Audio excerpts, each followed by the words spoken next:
या देवी सर्वभूतेषु मां शैलपुत्री रूपेण संस्थिता नमस्तस्यै नमस्तस्यै नमस्तस्यै नमो नमः।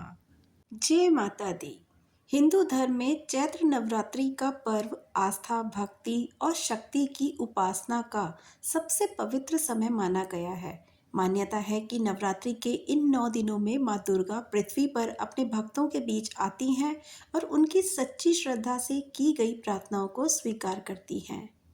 हिंदू पंचांग के अनुसार चैत्र नवरात्रि की शुरुआत कल यानी 19 मार्च गुरुवार से होगी और इसका समापन 27 मार्च शुक्रवार को होगा। पूरे 9 दिन तक चलने वाले इस पर्व में माँ दुर्गा के 9 अलग अलग स्वरूपों की पूजा की जाती है। हर दिन देवी के एक विशेष रूप को समर्पित होता है और उसी के अनुसार भक्त पूजा अर्चना करते हैं। इन दिनों श्रद्धालु व्रत रखते हैं, माँ दुर्गा की आरती करते हैं और घरों में कलश स्थापना की जाती है और माँ का आह्वान किया जाता है। नवरात्रि की शुरुआत प्रतिपदा तिथि पर होने वाली घटना स्थापना यानी कलश की स्थापना से होती है।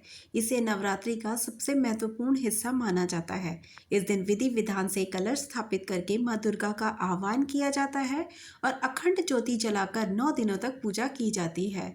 धार्मिक मान्यता के अनुसार सही मुहूर्त में घट स्थापना करने से घर में सुख, समृद्धि और सकारात्मक ऊर्जा का वास होता है। नवरात्रि के दौरान अष्टमी और नवमी तिथि का भी विशेष महत्व होता है, जब कन्या पूजन किया जाता है। नवरात्रि के पहले दिन माँ शैलपुत्री की पूजा की जाती है। आइए सुनते हैं माँ शैलपुत्री की कहानी। माँ शैलपुत्री सती के नाम से भी जानी जाती हैं। इनकी कहानी इस प्रकार है। एक बार प्रजापति दक्ष ने यज्ञ करवाने का फैसला किया। इसके लिए उन्होंने सभी देवी देवताओं को निमंत्रण भेज दिया, लेकिन भगवान शिव जी को नहीं। देवी सती भली भांति जानती थी कि उनके पास निमंत्रण आएगा, लेकिन ऐसा नहीं हुआ। वो उस यज्ञ में जाने के लिए बेचैन थी, लेकिन भगवान शिव ने मना कर दिया। उन्होंने कहा कि यज्ञ में जाने के लिए उनके पास कोई भी निमंत्रण नहीं आया, इसलिए वहां जाना उचित नहीं। परंतु माता सती नहीं मानी और बार बार यज्ञ में जाने का आग्रह करती रही। सती के ना मानने की वजह से शिवजी ने उनकी बात मानी और उन्हें अनुमति दे दी।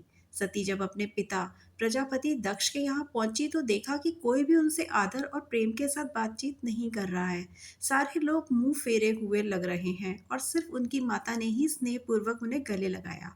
बाकी उनकी बहनों ने उनका उपहास उड़ाया और सती के प्रति भगवान शिव को भी तिरस्कृत कर रही थी। स्वयं दक्ष ने भी अपमान करने का मौका ना छोड़ा। ऐसा व्यवहार देखकर सती दुखी हो गई।